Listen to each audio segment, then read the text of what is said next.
What's going on, people? We are Tottenham TV here at the King Power. We've just lost 4-1 to Leicester. What the hell happened today, man? It's unbelievable. You know, the first few minutes we were getting right into it straight away, and then just completely shut up. There were so many gaps throughout that whole pitch for us today. It was like we hadn't played together before. Absolutely shocking.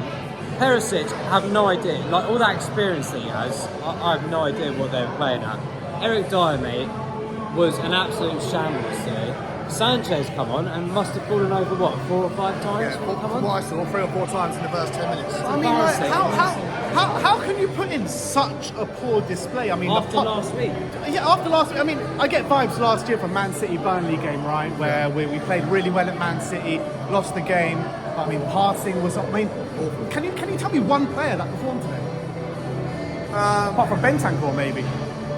Yeah, that's about it. I thought. I mean, I maybe get this one wrong in the replay, or in the highlights, but I thought Tanganga had a decent first half of everyone in the back, but that's about it.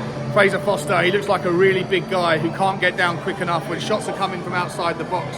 That fourth goal, from where I was standing, it looked like he took like a dinosaur falling over. He couldn't get down. There was like 2 of those goals that looked like that, didn't it? Yeah, I don't think he was at fault for the first one. I think that was just a rocket. But after that, I think I had Foster's back, but after watching him today, I'm really worried. And also with the injury, if Bentancur is out for a period, mate, then I don't know. You can't expose us to 3-4-3 in Milan and see Sarr and Skip get dominated by the Milan midfield. I think you have to do something different. But where do you go? Eric Dyer not get exposed though?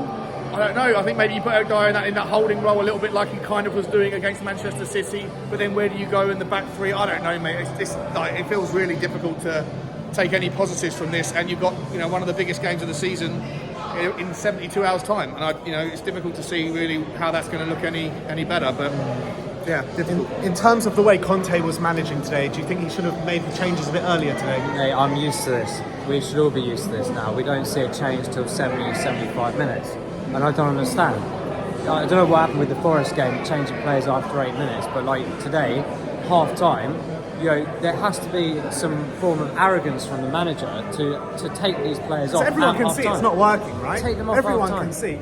And this is, again, and I've said this many times, it identifies exactly the poor depth that we still have. You brought these two players. Does that identify the pure depth? We've got Richarlison on the bench, we've got Dan Juma on the bench, we've got Lucas on the bench. We had options on the bench today, but we're not changing things in any positive way. Not at the right times either, that's for sure. Right at the time where we need to. Half time is the perfect example to show players up, to say you haven't come to perform today. You're off. I don't care who you are. I don't care what you won before or who you played for. Decky could have been taken off. I thought it was his worst performance in the Tottenham shirt. Oh, 100%. By far. And I think Sonny has got this weird patience where he thinks he's got an extra hour on the ball every time. I lost count. Maybe 6 times today he ran, and he did well to start the ball, but then he just eventually ran out of time, and someone picked his pocket. And I think he had chances where he could have had pot shots earlier, decided to take the too many steps. He's become very predictable, and so either of those players could have come off. Both of them should have come off at half time or by the 55th minute, when we were still had a sniff of the game. But you go 4-1 down and then you make 3 changes and you bring on 2 centre-backs, or a centre-back and an Emerson Royale. The whole thing was poor decision making. This might be sounding a bit too harsh, but Porro is not ready yet. Mate, Porro, you know what? He got absolutely done today, didn't he? The first 10 minutes he got absolutely rinsed. The whole game, let's be honest. The whole game, every time he was asked to defend, he got breezed past, didn't he? And he'll learn from that. Let's be honest about this and not get too harsh, but that was a big, massive wake-up call for him. Very tough debut. Against Leicester. But let's be honest, Harry side. Kane, absolutely anonymous today. I don't remember him doing anything. Kulusevski, worst performance in the Spurs shirt. Son, more of the same. Højbjerg, I thought he was chasing shadows a lot today. I think we become quite predictable. Today, I mean, watching it from the stands, every single time Fraser Foster gets the ball, or one of the centre-backs, they're looking to ping it up to Harry Kane, and he got absolutely crowded out by the 2 centre-backs who just dominated him all day long. But there were other times when the game was compressed in the middle, there was so much space on the outside. If one of the Tottenham players on the left or on the right looked up and tried to play in Pedro Porro, who was hanging on the offside line all for the first half, but he wasn't used in any way, shape or form. And then when we did turn over the ball and lose it, he then gets caught out positionally on the way back. To me, it was like, I thought the decision making from the coach was poor. I thought the decision making on the pitch was poor. I thought everyone was just not at the races. They were too slow with their thought processes, too slow on the ball.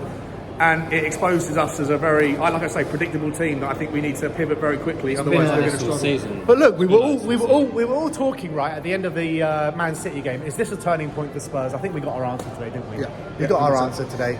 Long trip back to London now, 1.5, 2 hours. We'll see you all tomorrow in the studio to really deconstruct the shit show that was today, and then out to Milan on Monday. Happy days. We'll see you all soon. Like, subscribe, and comment. And as always, come on, Spurs.